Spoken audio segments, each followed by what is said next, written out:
Bonjour, on va continuer dans cette vidéo notre écriture de notre package qui permet de calculer la valeur numérique d'une expression contenant des fractions. Bon, ici c'est au point où j'en étais la dernière fois, on avait mis des nombres entiers. Donc on va par exemple calculer combien ça fait 1 demi moins 3 quarts plus 7 douzièmes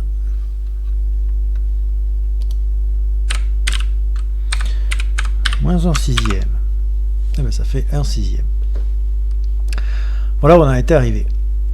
Donc j'avais dit la dernière fois que il faudrait qu'on mette de l'ordre dans le code. Ça va être long, pas très intéressant, mais par contre ça va être nécessaire. Et plus tard, tout à l'heure, on fera des tests unitaires pour vérifier que notre package marche dans une grande variété de cas. Bien, alors pour ce qui est du toilettage du code, il faut déjà qu'on choisisse le préfixe de notre package.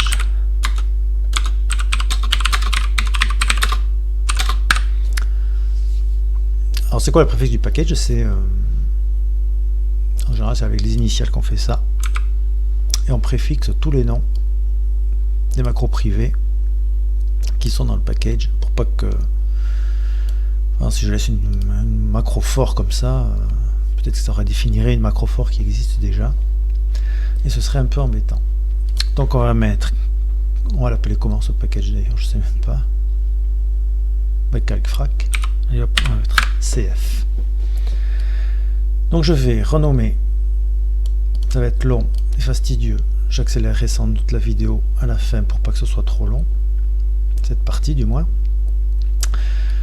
Je vais donc renommer toutes les macros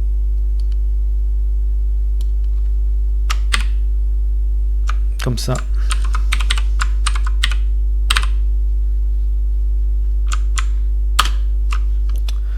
Et etc. jusqu'à la fin. Voilà, par exemple cette macro max int, on va la faire. Et ainsi de suite. Ce compteur.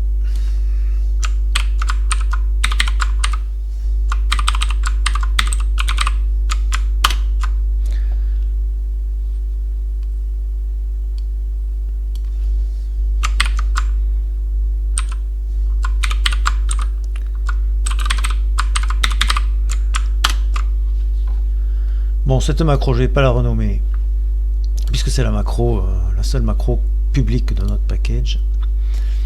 On voit ici d'ailleurs que cette macro read@frac là, bien qu'elle contienne un arrobase qui la rend un peu privé, ça pourrait être le nom d'une macro, je sais pas, de MSMath par exemple, ou carrément d'une bibliothèque qui me dit qu'elle n'est pas employée quelque part, et que en chargeant mon package, je redéfinirai une macro qui est nécessaire au fonctionnement d'un autre package, ou vice versa. Un autre package qui définit cette macro écraserait la mienne. Donc c'est trop risqué de laisser ça comme ça, c'est pour ça que les préfixes sont utilisés par les gens rigoureux qui écrivent des packages. Bon allez, je remplace tout vite fait, j'accélérerai cette partie de la vidéo. C'est parti.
Bon, j'ai à peu près fini ce travail laborieux, long et profondément ennuyeux. Je vais compiler Parce qu'il suffit que j'ai fait une erreur à un moment, que j'ai mis un caractère qui soit pas bon pour que ça plante.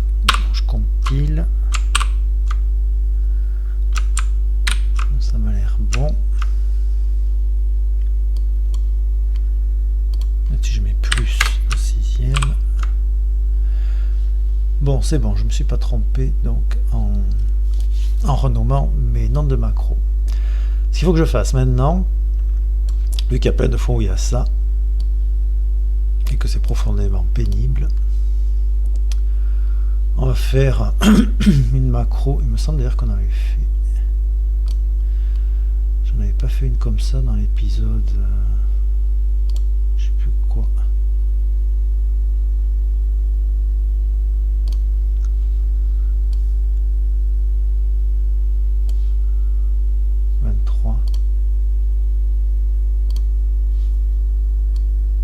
Voilà.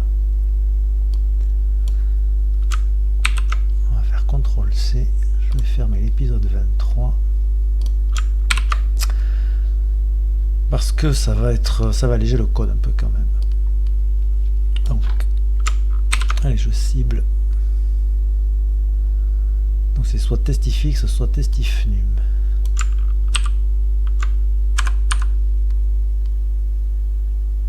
Donc là on va mettre testifnum.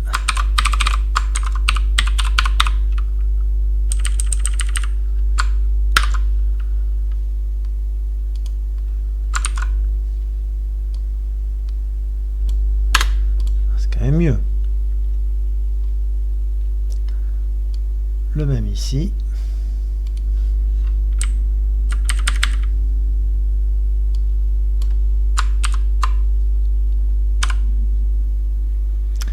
Avec if, il n'y a pas. Encore testifnum.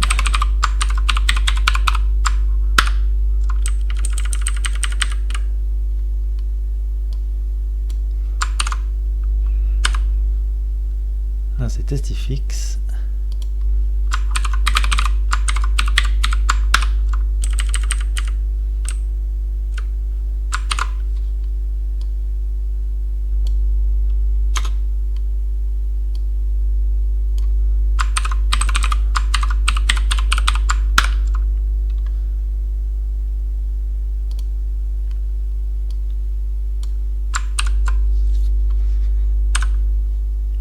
Encore un testifnum.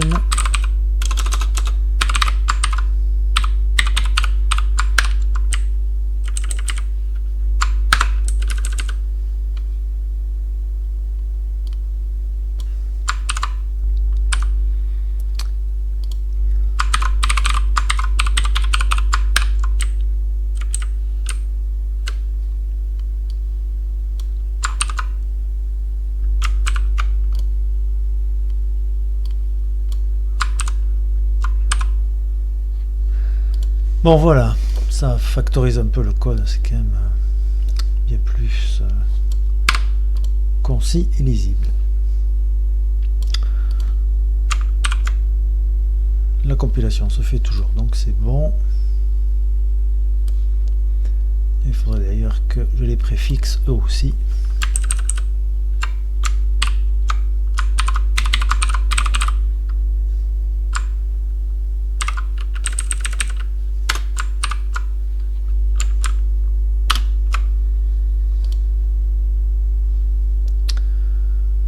Bon voilà.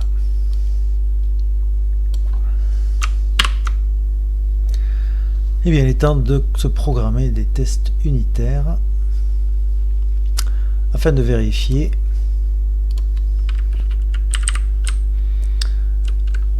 que notre macro calc frac donne bien le bon résultat quand on le met à l'épreuve. Allez, c'est parti. Comment je vais appeler les assert ou test? On va mettre test. Peu importe, de toute façon, ce ne sera pas des macros qui resteront dans le package final, c'est juste pour nous, pour vérifier que notre macro fonctionne correctement avant qu'on passe à l'étape suivante, qui sera l'introduction des parenthèses. Bon, ça c'est du programme, un test unitaire. Donc 1, ce sera le calcul effectué.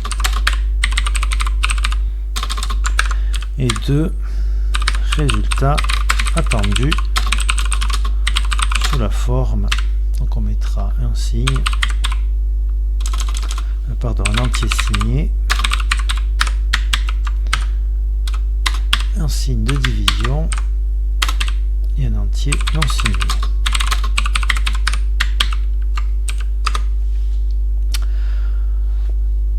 Voilà comment on va s'y prendre. Donc on va faire calque, frac,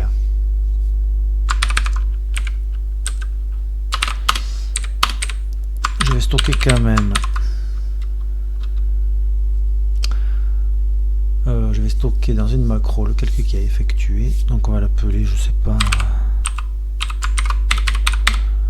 on s'en fiche de toute façon, c'est des macros à usage juste maintenant. Voilà.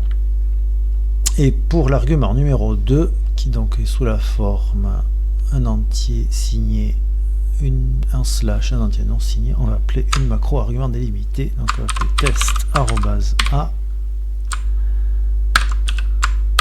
Et je finirai par un nil pour délimiter les arguments. Et c'est parti. Test@a. Donc 1 c'est l'entier signé, voilà la barre slash, voilà l'entier non signé, nil.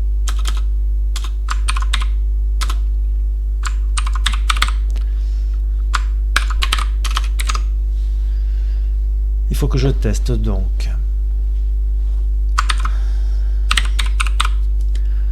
si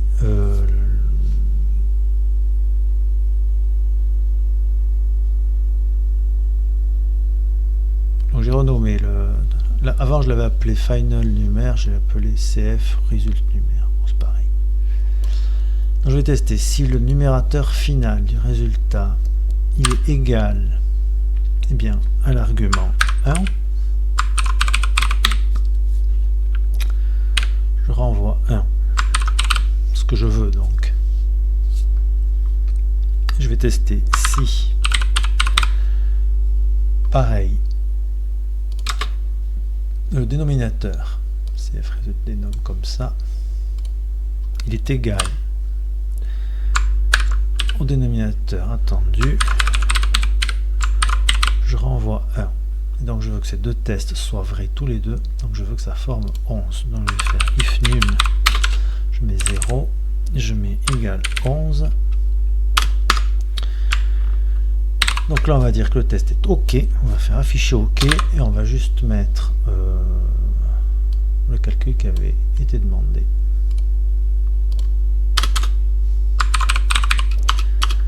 Sinon je vais mettre fail.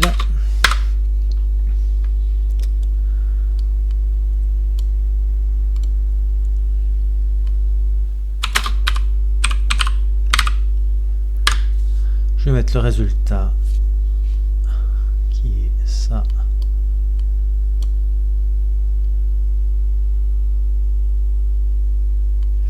J'ai oublié le signe, tiens, ça me fait penser ça. Je fais n'importe quoi. Il faut absolument que je mette le signe ici. Je vais mettre ça. Divisé par ça. Ça, c'est le résultat qu'il trouve.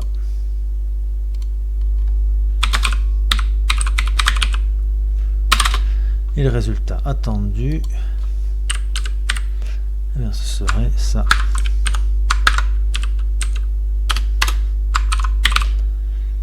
Voilà, par.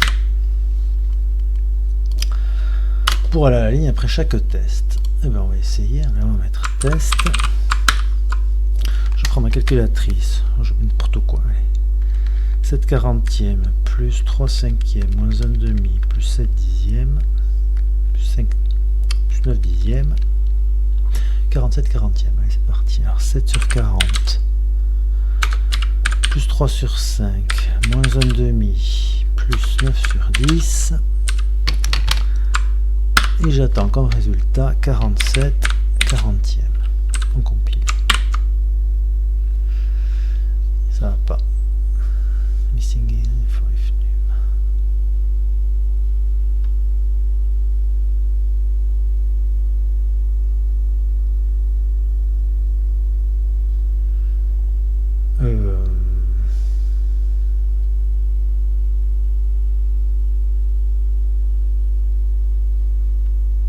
tracing égal.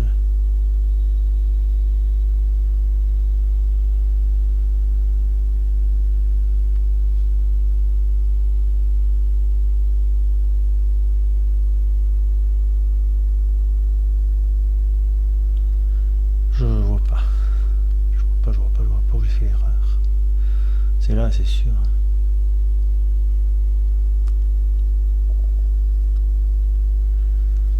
Le premier test. Donc ça c'est l'entier signé. Je veux qu'ils soient égaux là.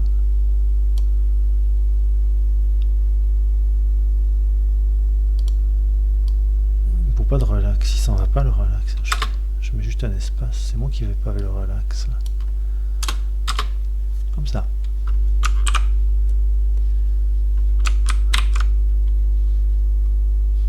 Bon, ça va partir déjà.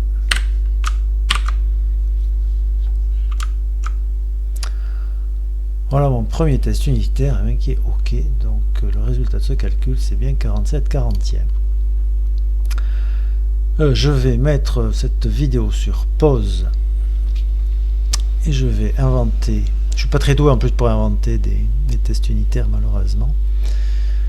Je vais inventer toute une batterie de tests unitaires et je reviens quand c'est fait et on compile à ce moment-là.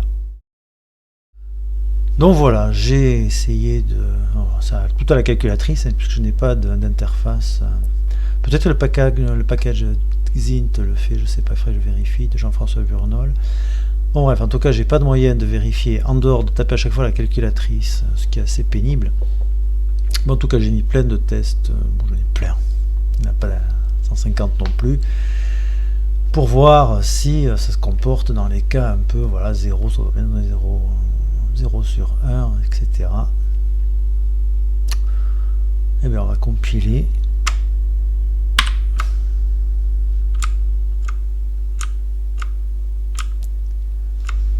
Bon, tous les tests sont bons. Alors c'est pas ma macro test qui est bugué, hein, parce que là si au lieu de 37 j'en ai mis 39 et que je compile, il me met bien fail ici. Donc le résultat attendu c'est 37 sur 60 et moi quand j'ai mis 39, c'est pour ça qu'il a mis fail. Donc voilà, tous ces tests unitaires sont corrects. Il faudrait juste peut-être que je teste ici si l'argument il est vide ou pas, parce que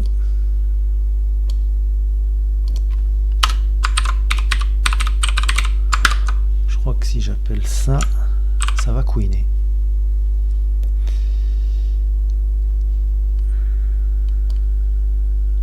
Ça couine.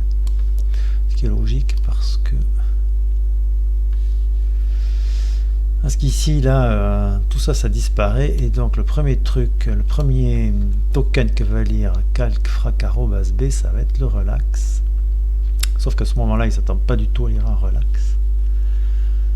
Donc il faudrait que je teste avant d'appeler cette macro là. Et je me demande ce qu'elle fait cette macro là, elle fait rien du tout. L'initialisation je vais la mettre là. Et je vais appeler directement celle-ci, readFrac. Et celle-là, elle disparaît. Oui, donc il faut que je teste si l'argument est vide ou pas.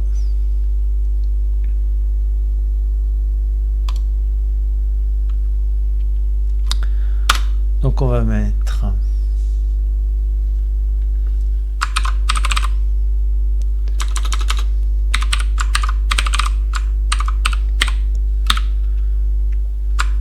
tester si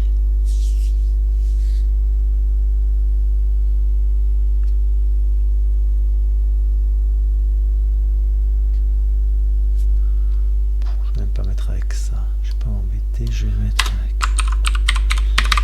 avec un if 4, c'est pas mal. Je vais mettre relax parce que le test if 4 il développe tout au maximum.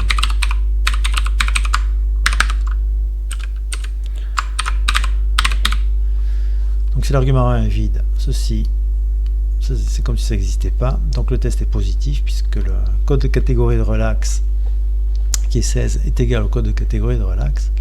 Par contre, si l'argument 1 n'est pas vide, eh bien, il y a quelque chose ici qui est de 4 code 12 forcément. Et donc le test est faux. Donc on va faire quelque chose que si le test est vrai. C'est mieux.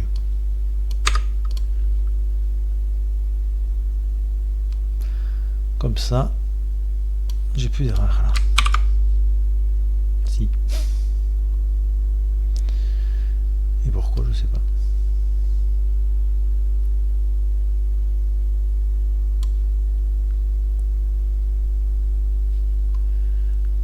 Une proportion alphabétique constante. Ah, mais non, c'est dans le cas contraire que je fais quelque chose. Si c'est vide, je fais rien. Voilà. Bon, on a nos tests unitaires qui fonctionnent. On a envisagé le cas où l'argument était vide. Et bien, tout est prêt pour passer à l'étape suivante qui sera d'introduire des calculs avec parenthèse. On fera ça dans la prochaine vidéo. Allez, cette fois-ci, on va s'arrêter là. À très vite.